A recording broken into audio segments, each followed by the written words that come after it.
Hi everybody and welcome. Today I have the IIYAMA monitor and I'm going to tell you how you can easily manage the HDMI mode.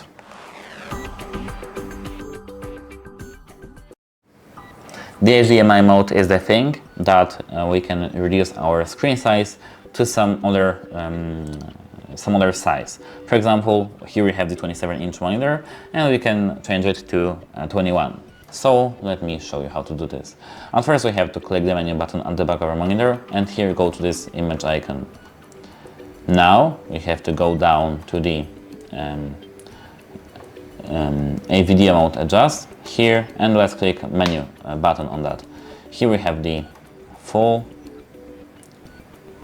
24-inch, 23.8 inch, 23.6 inch, 23 inch, 21.5 inch, 90.5 inch, 19 inches, 17 inches, and full. And that's it. Hope it helps you and goodbye.